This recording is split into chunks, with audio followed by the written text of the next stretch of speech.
Think you know Canada? Think again. In 2025, this nation holds secrets that defy every stereotype you've ever heard. From gravity anomalies to space-age technology, we're counting down 50 facts that will completely reshape your understanding of what makes Canada truly unique. We've updated all the statistics with 2025 data and uncovered aspects even most Canadians don't know about their own country. What you're about to discover goes far beyond maple syrup and hockey. The Great Canadian Squeeze. What if we told you that despite Canada being the second largest country on Earth, nearly everyone lives in what's essentially a thin strip along one border? Picture this. You could drive across the entire width of populated Canada in less time than it takes to cross Texas. This population distribution is even more extreme than most people realize. Entire provinces like Nunavut have fewer residents than a small American suburb. The Northwest Territories covers over 500,000 square miles, but houses fewer people than a mid-sized shopping mall on Black Friday. Here's the updated reality from 2025. 90% of Canada's population still crams into just 100 miles of the US border. After decades of government incentives offering cheap land, tax breaks, and development programs to encourage northern settlement, Canadians have basically ignored every attempt to spread out.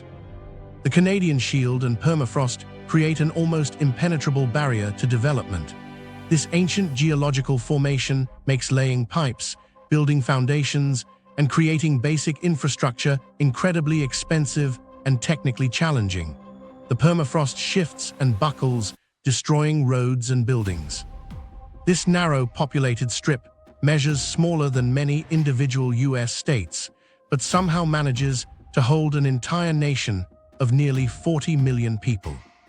39 million and counting. Canada just hit a population milestone that most people haven't heard about, and the numbers are staggering.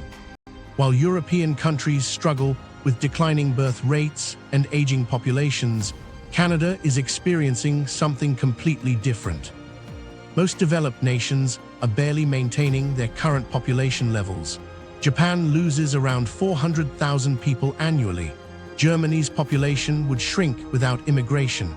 South Korea has one of the world's lowest birth rates. Canada is moving in the opposite direction at breakneck speed. Canada's population reached over 39 million in 2025, growing faster than almost any other developed country.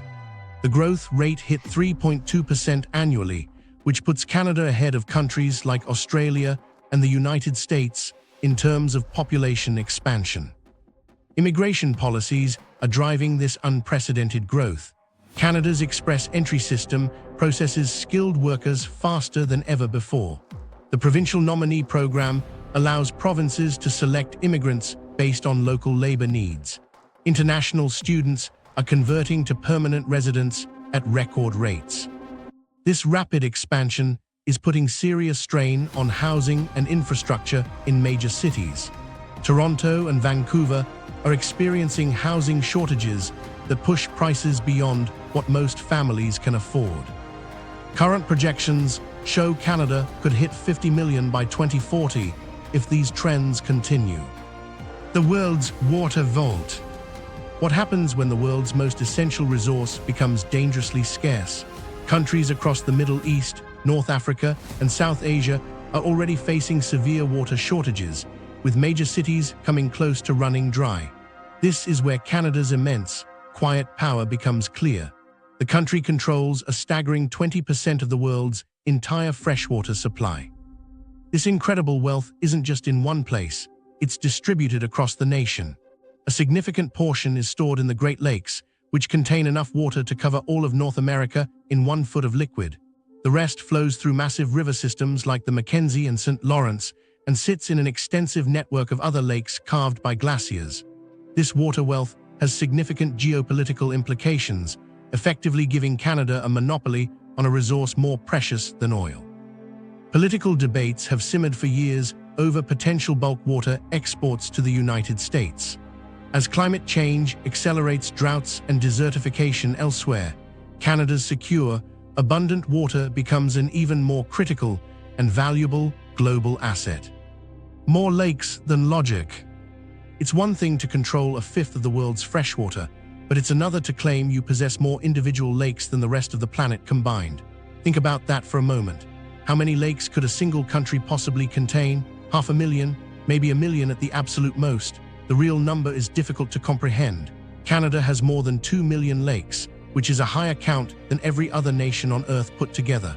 This landscape was engineered by ancient glaciers. During the last ice age, colossal sheets of ice scraped and gouged millions of basins into the bedrock of the Canadian Shield. As they eventually retreated, they left a pockmarked landscape that filled with meltwater. Some of these are highly unusual, like the ephemeral sloughs or prairie potholes, which appear with spring melt and can completely disappear by late summer. Given the vastness of the North and their sheer quantity, hundreds of thousands of these water bodies remain unnamed and have likely never been visited by humans. Where gravity goes to die. There is a specific place on Earth where you actually weigh less. While the change is too small for a person to notice, it's a measurable physical phenomenon that has puzzled scientists for decades. This gravity anomaly is centered over Canada's massive Hudson Bay, where the gravitational pull is weaker than almost anywhere else on the planet. Two competing theories try to explain why. The first involves the last ice age. A massive ice sheet 2 miles thick sat on the region and compressed the rock beneath it. Though the ice melted 10,000 years ago, the land hasn't fully rebounded, leaving a depression with less mass and therefore less gravity. The second theory points to activity deep within the Earth. Convection currents in the mantle may be pulling the continental plate downwards, further reducing the region's overall mass. This gravitational oddity was first identified during early global mapping missions, but was confirmed in detail by NASA's GRACE satellites. These satellites measure minute changes in gravity to study geological processes. The Hudson Bay Anomaly now provides a unique natural laboratory for understanding how the planet recovers from glaciation and how movements in the mantle influence the crust. Coastline longer than reality. It sounds like a geographical riddle. What if a country's border was so long you could wrap it around the planet 6 times? How long can a single nation's coastline possibly get? A few thousand miles, maybe 20,000 for a very large island-filled country. Canada's coastline measures over 151,000 miles, making it longer than the Earth's circumference at the equator. This isn't a simple, straight line. The incredible number comes from meticulously tracing the shore of every single one of Canada's 52,455 islands, from the temperate rainforests of Vancouver Island to the vast, icy labyrinths of the Arctic archipelago. Thousands of deep inlets, fjords, and bays that cut into the mainland add even more length. This creates enormous challenges. The Royal Canadian Navy faces an almost impossible task, patrolling for smuggling, illegal fishing, and sovereignty incursions in the far north. Monitoring for environmental threats like oil spills across such a remote area requires resources stretched to their absolute limits. The result is that while this coastline defines Canada geographically, the overwhelming majority of its citizens have never laid eyes on most of it. Highway to the moon. Building a road across Canada is an engineering feat comparable to preparing for space travel. People talk about the country's scale, but what does it actually take to connect the Pacific to the Atlantic? The TransCanada Highway was the answer, but its final size is almost beyond belief. When you measure its full designated network, including all connecting national routes and loops that bear its maple leaf sign, you get a number that defies logic. The total paved length is greater than the distance from the Earth to the Moon. The engineering challenges were immense. Crews had to blast through the Precambrian granite of the Canadian Shield, lay stable roadbeds over bottomless muskeg swamps in northern Ontario, and carve paths through Rogers Pass in British Columbia, an area with over 130 active avalanche paths. In some places, they built massive concrete snow sheds just to make the highway passable. The remote sections north of Lake Superior are particularly dangerous, with hundreds of miles between service stations where a winter breakdown can be a serious emergency. Driving the entire main route from coast to coast is a journey few attempt, a weeks-long testament to the nation's rugged, continental scale. Time zones that don't exist. Trying to understand Canadian time zones can be surprisingly confusing. While the country officially has 6, the reality on the ground is far more complicated. Why would a country create and maintain time zones that don't align with the standard hourly increments used by most of the world? The most glaring example is Newfoundland time. This official zone, used only in that province, is a half-hour ahead of the neighboring Atlantic time zone.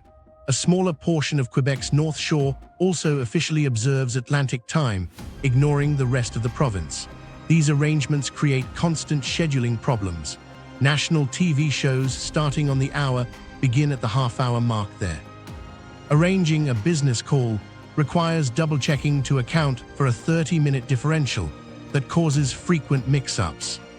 This unique time zone came to exist simply because Newfoundland was an independent dominion with its own time standard before joining Canada in 1949. It chose to keep its distinct time as an act of cultural preservation. It persists today purely out of tradition and a strong sense of local identity, a daily reminder of the province's unique history. Space visible engineering. Canadian wildlife has built a structure so massive it can be seen from space. There are no machines or human engineers involved. What animal could possibly construct something on a scale that's visible from low Earth orbit? The culprit is the beaver, Canada's national animal. Deep within the remote wilderness of Wood Buffalo National Park lies the world's largest beaver dam. This colossal barrier stretches 2,790 feet, more than half a mile long. It wasn't the work of one animal, but of generations of beaver families cooperating over several decades. They gnawed down thousands of trees, dragged them into position, and then meticulously packed the gaps with mud, stones, and vegetation. This engineering has completely transformed the local environment, damming a small river to create a vast, permanent wetland. This new ecosystem provides an essential habitat for moose, muskrats, waterfowl, and a host of amphibians and insects. The area is so inaccessible that the dam went completely undiscovered by humans on the ground. It was only found in 2007 when a researcher scanning Google Earth satellite images spotted the unmistakable structure from above. Liquid gold monopoly. Canada maintains a quiet stranglehold over one of the world's most beloved breakfast items.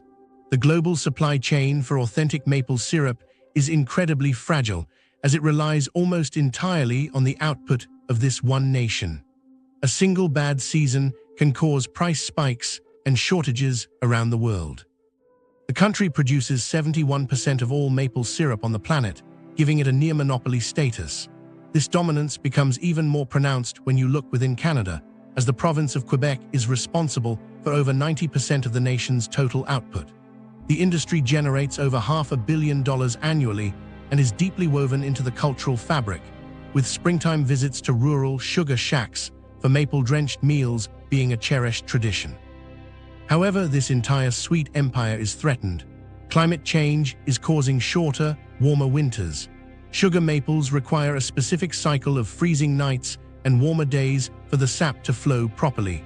As this weather pattern becomes less reliable, the window for harvesting the sap shrinks, placing the future of this liquid gold in jeopardy.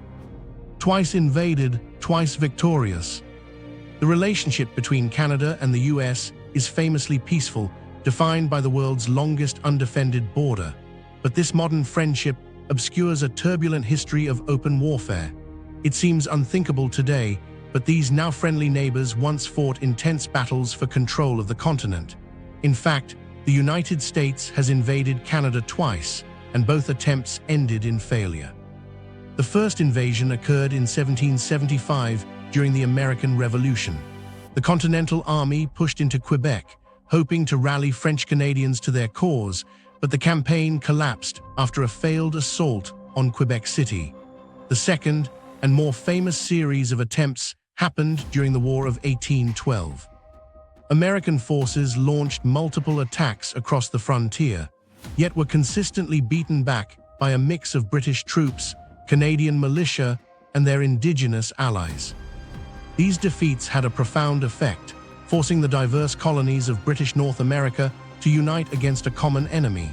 This shared defense experience was crucial in forging a distinct Canadian identity, separate from the United States. Ironically, these early conflicts eventually led to diplomatic resolutions and treaties that established the peaceful border we know today. The Disney dream that never was.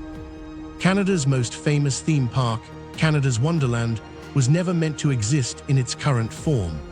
The iconic Wonder Mountain and its surrounding attractions were actually a backup plan for a much more ambitious and globally recognized project. The original developer had a major entertainment giant lined up to build on that very spot.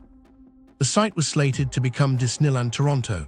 During the early 1970s, Walt Disney Productions was actively planning a northern park, and the location in Vaughan, Ontario, was a top finalist. Negotiations were well advanced. The project completely collapsed when a new provincial government policy was enacted that stipulated any new theme park had to be substantially Canadian-owned. Faced with losing majority control, Disney officially abandoned its plans. A new ownership group took over the project, but retained some of the initial design DNA. The park's central mountain and its hub-and-spoke layout are direct holdovers from the original Disney concept. It's a huge what-if scenario that could have altered Canada's entertainment industry forever. Donut Nation domination. Forget poutine and maple syrup. Canada's true national food obsession is something far more common. While other countries might pride themselves on their coffee or croissants, Canadians have dedicated themselves to a specific and much sweeter baked good. The country has more donut shops per capita than anywhere else on Earth. The ratio is higher than in the United States, Japan, or any other nation known for its pastry culture. This isn't just about a sweet tooth. Donuts are woven into the very fabric of Canadian society. For decades, they've been the default pairing with coffee, the standard treat brought to an office meeting, and the fuel for early morning hockey practices. The cultural landscape is dominated by Tim Hortons, a chain that became synonymous with Canadian identity itself. Yet this dominance has sparked a counter-movement, with a surge in independent, artisanal donut shops in cities like Vancouver and Toronto. These small businesses thrive by offering unique flavors and challenging the giant's hold on the market. It all adds up to a staggering national appetite, with Canadians estimated to consume over 1 billion donuts every single year. Competitive ice architecture. Beyond hockey and curling lies one of Canada's most unique national competitions. It's a test of skill that few other nations would even consider turning into a sport. Each year, Canada holds an official national igloo building championship. This is far from a casual winter activity. It is a highly technical event. Teams use specialized snow saws to cut uniform blocks from dense, packed snow. The rules dictate size, time limits, and safety standards. The core technique involves laying these blocks in a continuous, inward-leaning spiral to form a self-supporting dome, a surprisingly complex architectural challenge. Regional contests across the north determine the national finalists. Judges evaluate igloos not just on construction speed, but on the precision of the cuts, the tightness of the joints, and the overall structural stability. Finalists often produce structures that are perfectly symmetrical and strong enough to support the weight of several people. Through this competitive framework, an ancient Inuit survival skill is not just remembered, but actively practiced and refined, ensuring its preservation for a new generation. The world's longest ice rink. Every winter, a section of Ottawa undergoes a fundamental change. A historic canal, normally used by boats, ceases its summer function and prepares for a new role that draws international attention. This isn't just a local skating pond, it's a transportation corridor and a cultural landmark on a record-breaking scale. Each year, the Rideau Canal becomes the skateway, recognized as the world's longest naturally frozen skating rink. Creating this massive frozen highway is a complex logistical operation. A dedicated team monitors the ice around the clock, needing a solid 30 centimeters of thickness before any section can open. Crews then use specialized equipment to sweep away snow and flood the surface nightly, creating a smooth finish across the entire 4.8-mile length. For residents, the skateway becomes part of daily life. Thousands use it as a commuting route to downtown offices. It's also central to the city's Winterlude Festival, lined with warming huts and food stands selling pastries like beaver tails. This seasonal attraction is a major economic engine, drawing over 1 million visitors each year and generating tens of millions of dollars in tourism revenue for the city. Strategic syrup stockpiling. Canada treats maple syrup not as a simple food item, but as a strategic national asset, much like countries treat their crude oil reserves. It seems strange to stockpile a breakfast topping, but the entire system is designed to exert control over a volatile global market. The Federation of Quebec Maple Syrup Producers maintains a global strategic reserve with a value often exceeding $100 million. This stockpile functions as a central bank for syrup. When a poor harvest occurs, the Federation releases barrels from the reserve to prevent global shortages and drastic price spikes.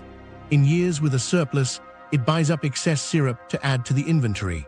The liquid gold is stored in unmarked warehouses in thousands of white, 45-gallon barrels, stacked several stories high under tight security. The enormous value stored in these facilities was highlighted in 2012, when thieves orchestrated an audacious heist, siphoning off nearly 10,000 barrels of syrup worth an estimated $18 million. Postal precision engineering. Most people don't think much about mail systems, but Canada engineered one with an incredible level of precision. How accurate can a simple postal code actually be? In many countries, it might get you to the right neighborhood.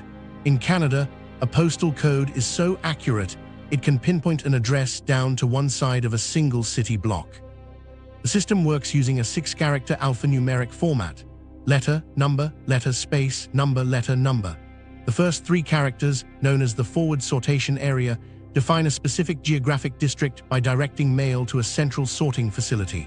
The real precision comes from the last 3 characters, the local delivery unit, or LDU, which can designate an individual large building or a small cluster of houses on one street.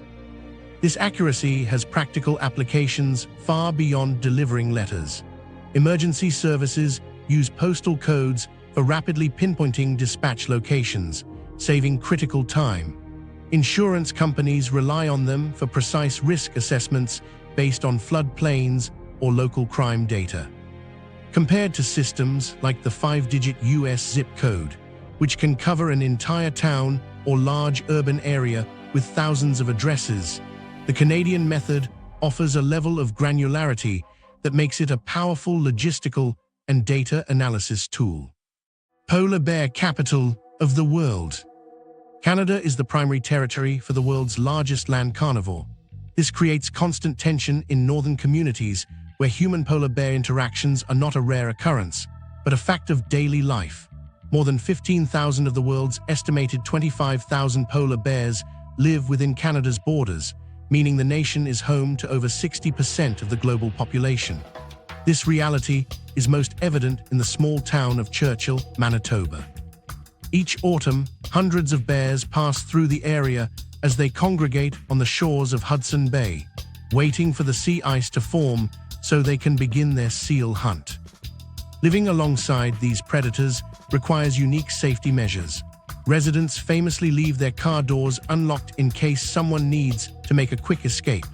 The town also operates a special holding facility, often called a polar bear jail, to house troublesome bears before they are relocated. But these encounters are becoming more frequent. The shrinking Arctic ice, a direct result of climate change, forces hungry bears onto land for longer periods, increasing the potential for conflict and jeopardizing the species' long-term future. Ancient water discovery. One of Canada's deepest mines yielded one of its most profound scientific discoveries. While drilling for copper and zinc nearly 2 miles beneath the surface in Timmins, Ontario, miners broke into a fissure that began gushing water. It was immediately clear this was not a typical groundwater leak. The fluid was extremely salty and had been trapped in the rock since long before complex life evolved on Earth. This is the oldest known water on the planet, officially dated to be at least 2 billion years old. Scientists determined its incredible age by analyzing the dissolved noble gases like helium and xenon that had slowly accumulated in the isolated pocket over geologic time. The concentration of these gases acts as a clock. The discovery changes our understanding of where life can exist. The water contains high concentrations of hydrogen and methane, gases that can provide energy for microbes without sunlight. This suggests self-sustaining ecosystems could be thriving deep within the Earth's crust, completely isolated from our world. Ongoing research is focused on finding and analyzing organisms that may be living in this primordial soup, giving us a window into what kind of life might exist deep beneath the surface of Mars. Freshwater beach champion. Canada's global reputation doesn't typically include sun-soaked shorelines. When people think of top beach destinations, the cold north rarely comes to mind. But nestled on the coast of Georgian Bay in Ontario is a stretch of sand that holds an unexpected world record. Wasaga Beach is the world's longest freshwater beach, running for an uninterrupted 8.7 miles. Experience is fundamentally different from an ocean shore. The water is clear of salt, eliminating any sting to the eyes, and there are no tides to contend with. The beach is fine, white sand, and relatively shallow. Warm waters attract over 2 million tourists every summer. These visitors support a massive local economy built around swimming, sunbathing, cottaging, and water sports. The area is also part of a provincial park, with trails winding through rare oak pine forests and fragile sand dunes. This natural wonder now faces significant environmental challenges. Fluctuating Great Lakes water levels, partly driven by climate change, are causing severe shoreline erosion, while the constant pressure from heavy tourism threatens the delicate dune ecosystem that protects the area. The town that wouldn't change. Canada has its share of unusual place names, but one in particular has drawn consistent outside ridicule and pressure to change. The fishing community of Dildo, Newfoundland, has faced decades of jokes and cringe from outsiders who find its name scandalous. Faced with this constant, sometimes national-level mockery, the community had a choice: rebrand to something more palatable or stand by their heritage. In a move that surprised many, the residents of Dildo have repeatedly and officially voted to keep their name. The community takes immense pride in its history, and the name, which has been on maps since at least the 18th century, is part of that identity. The most likely origin has nothing to do with its modern connotation. It likely refers to a pin, also called a dildo, used to secure an oar in a small boat. When the issue was put to a formal vote and public debate, the decision was overwhelming. Residents chose to embrace their unique name rather than bow to external pressure. This decision is a powerful statement about local identity and the refusal to let outside opinions erase a piece of cultural history, no matter how awkward its modern interpretation may be. The phone that never stops ringing. It stands alone in the vast Canadian wilderness, a relic from another era. This isn't a museum piece, it's a functioning phone booth, miles from the nearest town. Who would possibly call a phone in the middle of nowhere, and who could be there to answer it? The strange reality is that this remote phone booth still receives regular calls. The phone number circulated online and became a minor internet legend, spawning a unique cultural phenomenon. People from around the world dial the number out of sheer curiosity, hoping for the impossible, that a hiker or explorer might just happen to be passing by and pick up. Others make a pilgrimage to the site itself, treating the journey as a modern quest to reach a forgotten landmark. Keeping this landline active requires significant effort. A telecom company must maintain the physical line or satellite link across incredible distances just to keep this single phone operational. It's an expensive piece of infrastructure serving almost no practical purpose today. It endures not for utility, but because of what it represents, a testament to human connection and our enduring curiosity about the isolated and strange spaces in between. Intergalactic welcome mats. While most countries worry about terrestrial borders, Canada has officially prepared for visitors from space. It begs the question, Why would any town spend real money and resources to build a dedicated landing pad for UFOs? This was not a back-of-a-napkin idea. It was a serious municipal project backed by the community. In 1967, the small prairie town of St. Paul, Alberta, built the world's largest UFO landing pad. This unique structure was conceived as a Canadian centennial project, a forward-looking symbol designed to put the town on the map and attract tourists. It was a clever tourism strategy that worked perfectly. The landing pad itself is a raised concrete platform weighing over 130 tons, with a map of Canada etched onto its backstop using stones gathered from every single province. A time capsule is sealed in the structure's base to be opened in 2067. While it has yet to receive any confirmed intergalactic guests, it has successfully drawn hundreds of thousands of human visitors over the decades, reflecting a certain brand of Canadian humor and a genuine openness to whatever the future might bring. 500,000 highway hazards. Canada's most dangerous traffic problem isn't drunk driving or speeding. It's an animal that can weigh over 1,000 pounds. Driving on a quiet northern highway at dusk can quickly turn into a life-threatening situation. The country's vast wilderness, a source of national pride, also presents a constant and unpredictable hazard to motorists. The sheer number is what makes the risks so high. Canada's population of more than 500,000 moose is responsible for thousands of vehicle collisions every single year, with some provinces reporting hundreds of such incidents annually. What makes a moose vehicle collision so catastrophic is the animal's unique anatomy. A moose stands on long, stilt-like legs, which puts its massive torso at the same height as a car's windshield. When a vehicle strikes a moose, its legs are often swept out from under it, causing its body to crash through the glass and into the cabin. To mitigate this, provinces have invested in extensive systems of wildlife fencing along major highways, funneling animals towards specially constructed overpasses and underpasses. These wildlife corridors are a critical part of a broader strategy, reflecting the ongoing challenge of managing human expansion into animal habitats. Medical isotope monopoly. Canada plays a critical, but largely unseen, role in hospitals around the world. The global healthcare system depends on a substance that disappears within hours of being created, a product that very few countries can make. The world's hospitals desperately need a continuous supply for millions of life-saving procedures.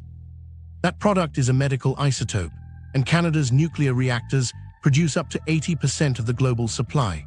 These are radioactive materials essential for modern medicine.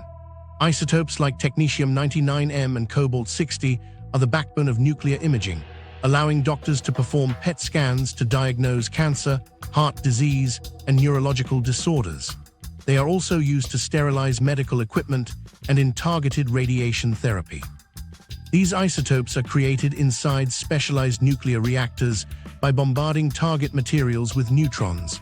Because they have an extremely short half-life, meaning they decay rapidly, they cannot be stockpiled. They must be processed and shipped by air courier to hospitals worldwide within hours. This single-source dependency creates an enormous vulnerability for the global medical system. An unplanned shutdown of a key Canadian reactor could cause an immediate worldwide crisis in diagnostic imaging and cancer treatment. Underground shopping empire. In Montreal, a second city exists entirely underground, a sprawling network hidden beneath the downtown core. For visitors, it's a confusing labyrinth of tunnels and signs. For locals, it's an essential part of daily life, especially when winter arrives. This is the RACO, the world's largest underground complex. Spanning over 20 miles of climate-controlled tunnels, it's more than just a series of walkways. The network connects shopping malls, residential towers, hotels, universities, and 7 different metro stations. It began organically in the 1960s with the construction of the city's subway system and expanded over decades as new buildings were required to connect to the growing network. Its practical benefit is immense. When surface temperatures drop far below freezing and streets are buried in snow, this subterranean city allows thousands of people to commute, shop, and access entertainment without ever putting on a coat. It effectively climate-proofs a huge section of the urban core. This successful model of weather-independent living has inspired smaller-scale versions in other cold-climate cities, like Toronto's path system, but Montreal's remains the unparalleled subterranean empire. Innovation, nation origins. Many of the most practical items used around the world have a surprising Canadian origin. While the country isn't always seen as a cradle of invention, its contributions are embedded in modern daily life. The humble garbage bag, the ubiquitous pager, and the game-changing instant replay were all developed by Canadians. In the 1950s, Harry Wassilick from Manitoba co-created the polyethylene garbage bag, a simple solution that revolutionized household and commercial waste management globally. Then in 1955, a CBC producer named George Ritzlaff changed sports broadcasting forever when he used a wet film playback during a * hockey night in Canada * broadcast, giving audiences the first ever instant replay. Even the precursor to the smartphone, the pager, was pioneered by Canadian-born inventor Alfred J. Gross in 1949. These innovations weren't flashy, but they solved fundamental problems in sanitation, communication, and entertainment. They represent a legacy of practical Canadian ingenuity that has had a profound, often overlooked, impact on the world. BlackBerry's global revolution. Before the smartphone as we know it existed, a Canadian company fundamentally changed how the world communicated. For a generation, that device with the satisfyingly clicky physical keyboard and trackball was the pinnacle of mobile technology. The BlackBerry, made by Waterloo's Research in Motion, became an essential tool for business and a status symbol for everyone else, earning the nickname Crackberry for its addictive nature. It untethered professionals, politicians, and government agents from their desks by putting secure, encrypted email directly into their pockets. Its BlackBerry Messenger service was a precursor to modern messaging apps, connecting users with a private, real-time network. At its peak, BlackBerry controlled nearly half the global smartphone market, but its slow pivot away from the physical keyboard in the face of the iPhone's touchscreen interface led to a rapid decline. Still, its legacy is undeniable. BlackBerry's pioneering work in push notifications and robust enterprise security created the foundation for the mobile ecosystem we have today, a key chapter in Canada's history of technological innovation. Dinosaur fossil goldmine. The Badlands of Alberta are a global treasure for paleontologists. For over a century, these eroded canyons have been consistently yielding prehistoric remains, but one accidental discovery stands apart from all the rest. Finding a complete skeleton is rare enough.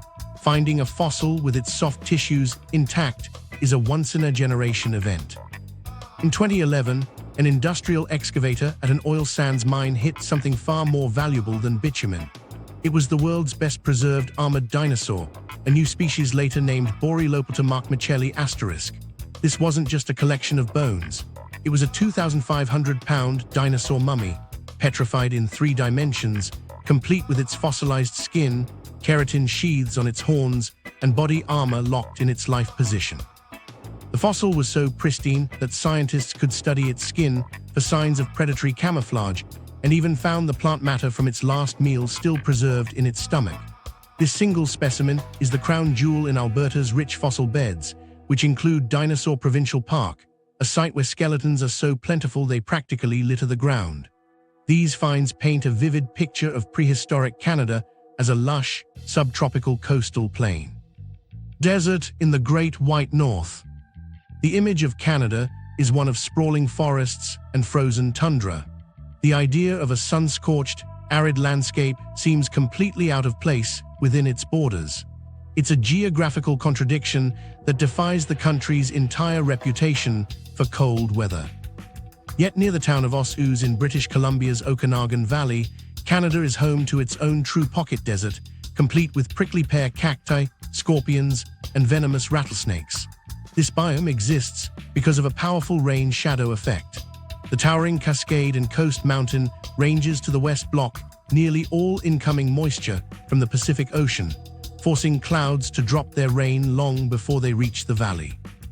This results in an intensely hot and dry climate, creating a unique ecosystem found nowhere else in the country.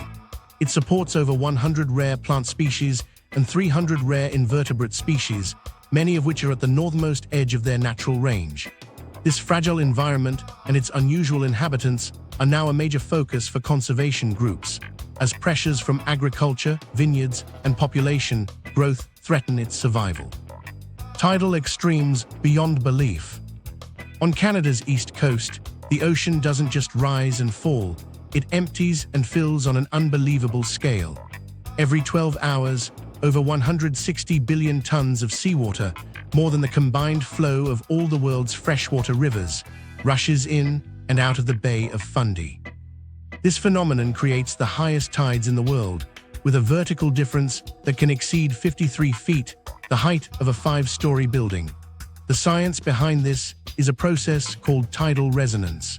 The bay's unique length and funnel shape cause the water to slosh back and forth at a frequency that naturally amplifies the ocean's tidal bulge.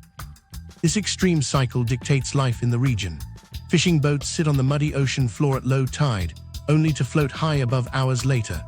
At Hopewell Rocks, visitors can walk on the seabed around massive rock formations that become small islands when the water returns.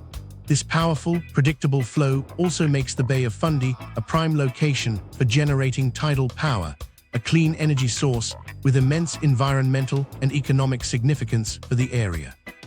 Forest supremacy surprise. When you think of the world's forest titan, Brazil and its sprawling Amazon rainforest usually come to mind. But what if the planet's greatest forest nation was actually the one known for ice and snow? It sounds completely backward, but Canada possesses more total forest area than Brazil does. The Amazon gets the global spotlight, but Canada's wooded lands cover a larger surface area. These aren't tropical jungles. Canada's power lies in the boreal forest, a vast biome of coniferous trees that wraps around the entire northern hemisphere. This immense forest is a critical part of the global climate system. It acts as one of the planet's largest carbon sinks, storing vast quantities of carbon in its trees, soil, and especially in its expansive peatlands, helping to regulate atmospheric CO2 levels. However, this vital global role is under threat. Sustainable forest management is constantly debated, but the more immediate dangers are the increasing frequency and intensity of climate-driven wildfires. At the same time, widespread insect infestations, such as the destructive mountain pine beetle, are destroying huge sections of this critical resource. Giant nickel monument. The town of Sudbury, Ontario, decided its identity was so fundamentally linked to mining that it needed a permanent and unmissable tribute. While Canada has its share of odd roadside attractions, few are as deeply tied to a city's reason for being. The result is the world's largest nickel, a 30-foot-tall statue that looms over the landscape near the dynamic Earth Science Center. Sudbury owes its existence to a massive meteorite impact 1.8 billion years ago, which created a basin filled with one of the planet's richest nickel deposits. To celebrate this heritage, the community built the Big Nickel in 1964. The structure is a faithful, scaled-up replica of a 1951 Canadian 5-cent piece, complete with King George VI's profile. Constructed from stainless steel panels attached to a steel frame, the 12-sided coin stands 9 meters high and weighs nearly 13 tons.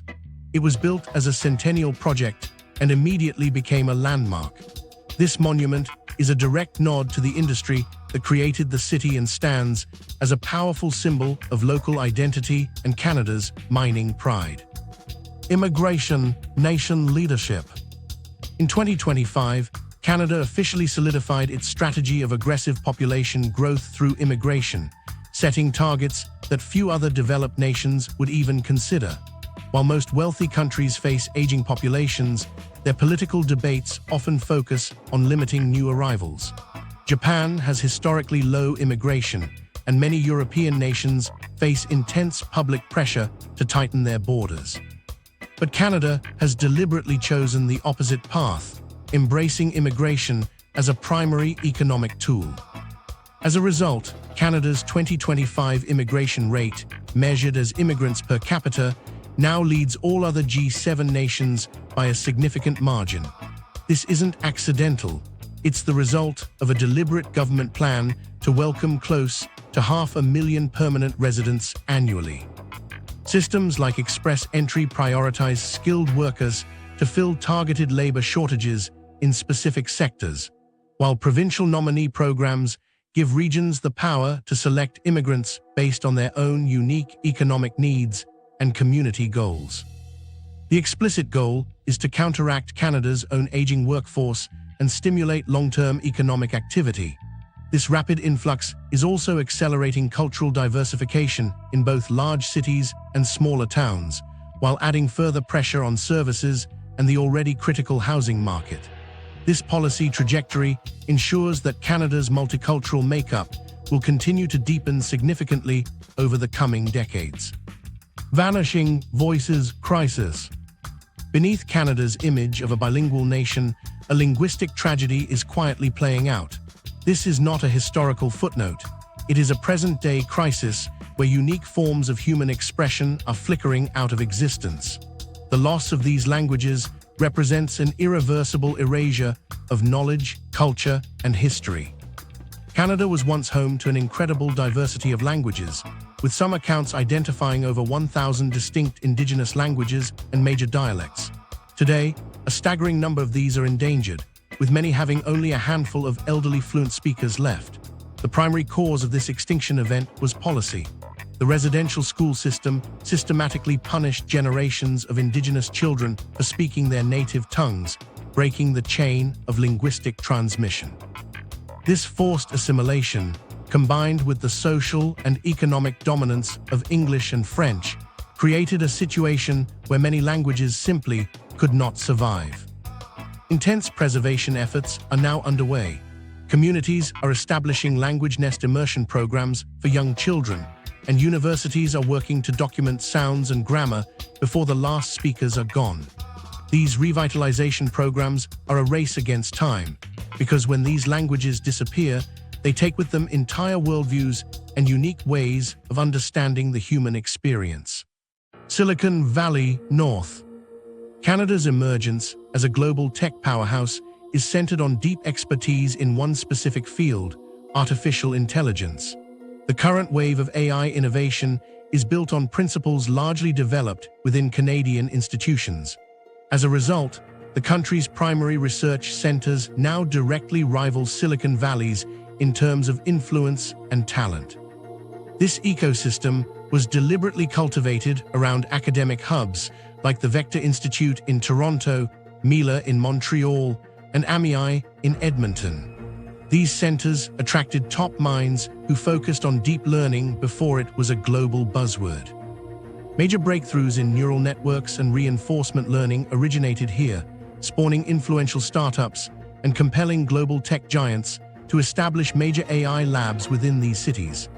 This concentrated brain trust forms the core of Canada's official Pan-Canadian Artificial Intelligence Strategy, a focused, government-backed effort to invest heavily in both foundational research and its commercialization. The explicit goal is to secure the nation's permanent leadership role in developing the fundamental technologies that will shape the next century. Deepest lab on Earth. Scientists sometimes go to absurd lengths to get clean data, but what kind of experiment requires you to travel more than a mile straight down into the Earth? The problem is background radiation. The constant shower of cosmic rays hitting the Earth's surface creates too much noise for certain ultra-sensitive experiments. The only solution is to use 2 kilometers of solid rock as a natural filter. This is why the world's deepest cleanroom laboratory, SNOLAB, exists at the bottom of an active nickel mine in Sudbury. Down there, shielded from cosmic interference, scientists hunt for the most elusive particles in the universe, like neutrinos and dark matter. Operating here is a logistical challenge. All personnel and delicate equipment must descend in a mine cage and pass through extensive showers and decontamination rooms. Even a single speck of dust can be radioactive enough to corrupt years of research. This extreme isolation is what made it possible for the lab to make a Nobel Prize-winning discovery, proving that neutrinos have mass and changing our understanding of fundamental physics. Education, excellence, achievement. In the quiet competition for global supremacy, Canada holds a title that often goes unnoticed, surpassing countries typically praised for their academic rigor. While nations like Japan, South Korea, and Germany are known for their strong educational systems, they fall behind Canada in raw attainment. According to the latest 2025 data, Canada has the most educated population in the world, with nearly 60% of its adults holding a post-secondary degree or diploma. This extraordinary figure isn't just a result of its university system. A significant factor is Canada's expansive network of public colleges, which provide accessible, job-focused training. Another key driver is the nation's points-based immigration system, which explicitly selects for highly educated foreign nationals, constantly supplementing the existing talent pool. This creates a major economic advantage, producing a flexible workforce that attracts investment in technology, finance, and advanced research. The primary challenge this creates is not a lack of talent, but the risk of brain waste, where the number of university-educated individuals outpaces the availability of jobs that actually require their advanced credentials, leading to significant underemployment across multiple sectors. Healthcare efficiency champion. Canada's management of healthcare spending stands in sharp contrast to other models, particularly that of its southern neighbor. While many countries grapple with spiraling medical expenses, Canada has managed to maintain a system that is remarkably cost-efficient. The 2025 data shows that Canada's universal system costs approximately 50% less per capita than the predominantly private system in the United States. This enormous saving is achieved primates through a single-payer structure. Provincial governments act as the bulk purchaser of health services, allowing them to negotiate significantly lower prices for pharmaceuticals and medical procedures.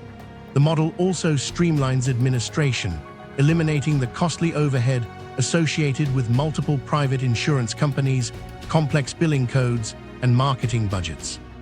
Despite this lower spending, key patient outcomes like life expectancy are consistently higher than in the US. However, this efficiency comes with trade-offs. Persistent challenges with long wait times for specialists and certain surgeries remain a core issue, driving continuous reform efforts across the country. Nuclear fuel for 50 years. Canada's role in the global energy market extends far beyond oil and gas. The country possesses a massive uranium production capacity. As nations search for stable, low-carbon energy sources to meet rising electricity demands, the fuel for nuclear reactors becomes a critical strategic commodity.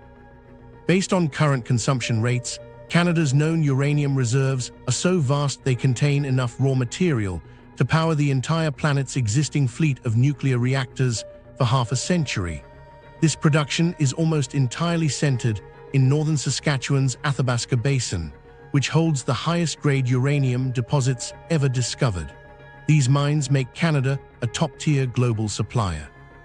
While the industry provides significant economic benefits through high-paying jobs and export revenues, it comes with strict environmental oversight for managing mine waste. As the world re-evaluates nuclear power's role in achieving carbon neutrality, Canada's control over this essential fuel solidifies its position as a central player in the future of clean energy. Indoor water park wonder. In Edmonton, an entertainment achievement exists that completely defies its northern environment. The city maintains a permanent tropical getaway within a massive structure, operating at full capacity even when outside temperatures plunge to -40 degrees.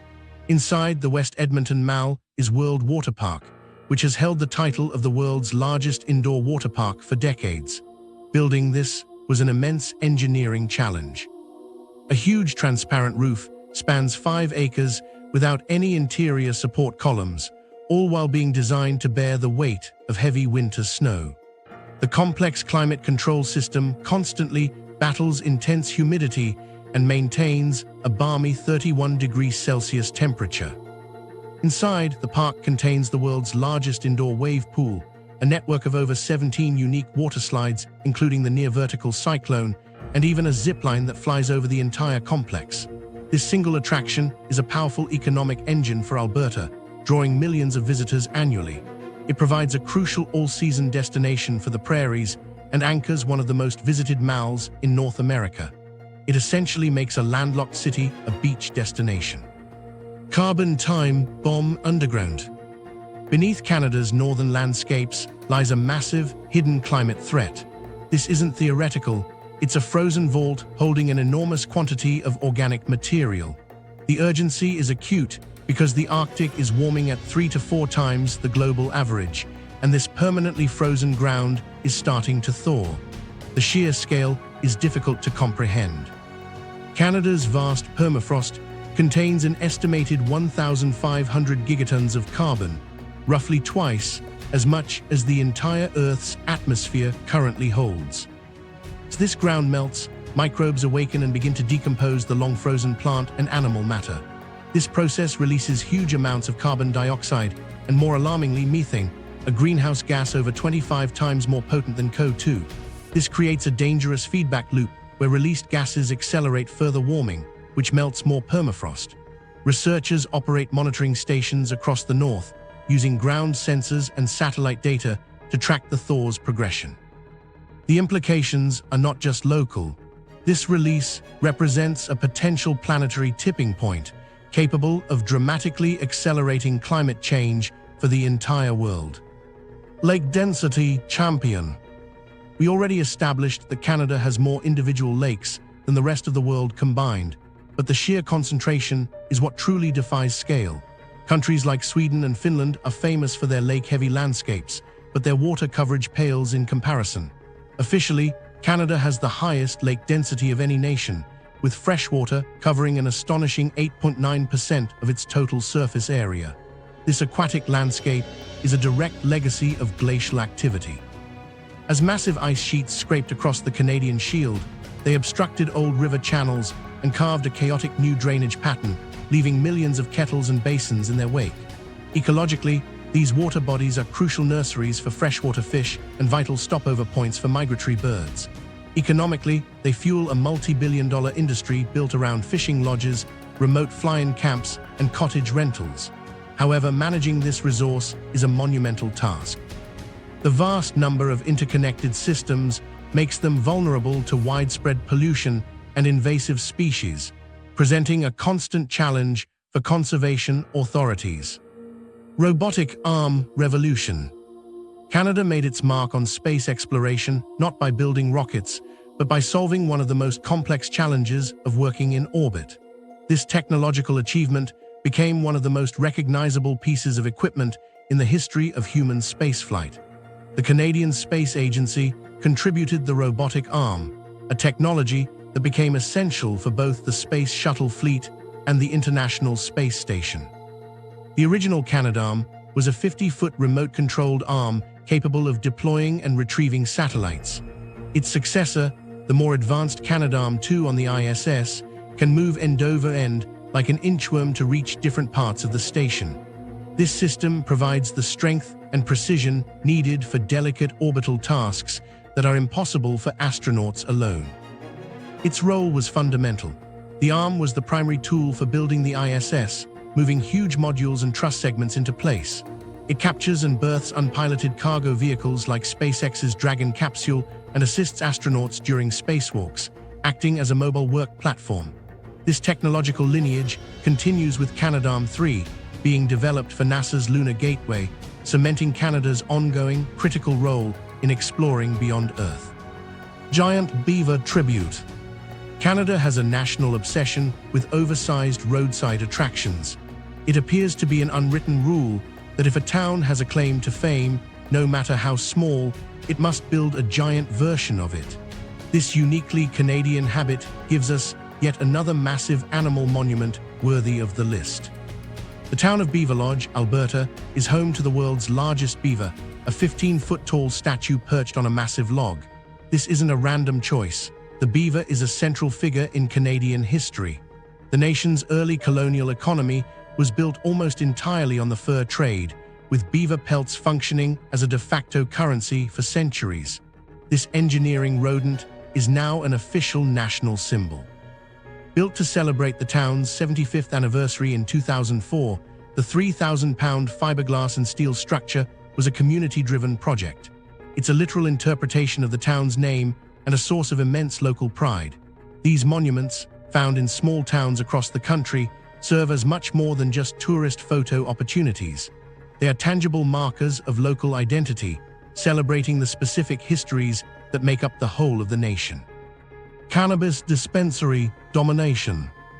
Since Canada legalized cannabis in 2018, the country's retail sector has undergone a rapid and visible expansion. The scale of this change is surprising, creating a commercial footprint that has quickly overtaken some of the most established brands in the country. This growth has fundamentally altered the look of main streets in towns and cities from coast to coast. As of 2025, there are now more legal cannabis dispensaries operating in Canada than there are Starbucks locations. This transformation happened almost overnight. The shift from a prohibited substance to a regulated consumer good created an entirely new industry. This sparked a green rush, with a mix of large corporations and small entrepreneurs opening storefronts, creating thousands of jobs and generating significant new tax revenues for provincial and federal governments. Socially, the constant presence of these bright, professional shops has played a major role in normalizing cannabis and integrating it into mainstream consumer culture. The market continues to evolve. Intense competition and store saturation in some urban areas are now constant business challenges. The industry also faces ongoing regulatory adjustments and the persistent fight to draw customers away from the still active illicit market. Indigenous population resurgence. In a country defined by immigration, its fastest-growing demographic group is one that has been present since time immemorial. For generations, the Indigenous population faced steep decline due to disease, displacement, and brutal assimilationist policies that suppressed identity. That historical trend has decisively reversed. According to the latest census data, Canada's Indigenous population is now the fastest-growing demographic, with a growth rate more than twice that of the non-Indigenous population. This resurgence is driven by two main factors: higher birth rates and a growing number of people newly self-identifying their Indigenous ancestry. It's a shift fueled by a cultural renaissance and a lessening of the social stigma that once surrounded Indigenous heritage. This demographic wave carries profound political and cultural implications. A younger, expanding Indigenous population brings increased visibility and strengthens calls for action on land rights, self-governance, and treaty obligations. It's a crucial element in reconciliation efforts as it reshapes Canada's social fabric from within. Projections show this trend is set to continue, fundamentally altering the nation's demographic landscape for decades to come. Housing price explosion. Canada is in the grips of a housing affordability crisis that has become a defining national issue. The dream of homeownership, once a cornerstone of Canadian life, is slipping away for millions. The sheer scale of the price escalation is hard to grasp. Since the year 2000, the average housing price in major urban centers like Vancouver and Toronto has exploded by more than 300%. This wasn't a sudden spike. It was a relentless climb driven by a combination of factors. Decades of historically low interest rates made borrowing cheap, while high levels of immigration concentrated demand in a few key cities.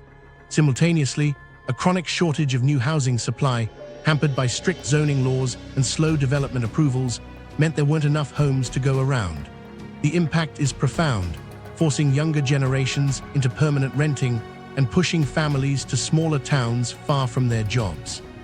In response, governments have introduced measures like foreign buyer taxes and mortgage stress tests, but these have offered only temporary relief from the unrelenting price pressure. Rideau Canal double duty. The Rideau Canal holds a dual world record status that few people recognize. While it is officially the world's longest skating rink, its function does not stop there. This incredible engineering marvel also claims the unofficial title of the world's largest outdoor hockey rink. As soon as the canal freezes solid each winter, a seasonal transformation begins. Maintenance crews don't just create a skating path. The vast ice surface becomes a canvas for countless games of shinny, Canada's informal version of pickup hockey. Spontaneous rinks appear all along its length, defined only by boots used as goalposts. Ensuring safety is a constant job. A specialized team patrols the ice, conducting frequent drills to measure thickness and identify weak spots before giving the all-clear. For many Ottawa residents, playing a game on the canal is a fundamental winter experience, embedding the national sport into the daily life of the capital. The canal becomes a living monument to Canadian winter culture, far more than just a transportation route or a simple skating path. Carbon-neutral promise. Canada has made an ambitious climate commitment that puts it in line with other leading industrial nations.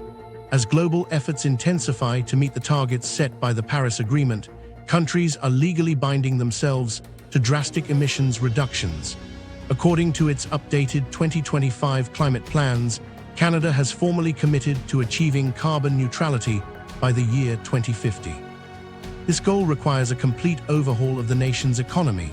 The strategy relies on a combination of policies, including a steadily increasing national carbon tax, the accelerated phase-out of coal-fired electricity, and significant government investment in renewable energy and grid modernization. It also involves major pushes into emerging fields like clean hydrogen production and direct-air carbon capture technology. The primary challenge is decarbonizing the powerful oil and gas sector, which is a huge part of the national economy. However, this transition also creates a major opportunity to build a world-leading clean technology industry. If Canada, a major resource-based economy, can successfully achieve this transformation, it offers a powerful roadmap for how other energy-exporting nations might navigate their own difficult paths to a net-zero future. These 50 facts reveal a nation that isn't just a polite northern neighbor, but a strategic global player. Its influence is quietly embedded in everything from the medical isotopes used in hospitals worldwide to the robotic arms building installations in space. This is a country of immense resource wealth, advanced technology, and a complex demographic reality that exists just beneath a simple stereotype. The next time you think you fully understand a country based on common knowledge, it might be worth taking a second look. The world is rarely as simple as the cliches suggest, with more going on just beneath the surface.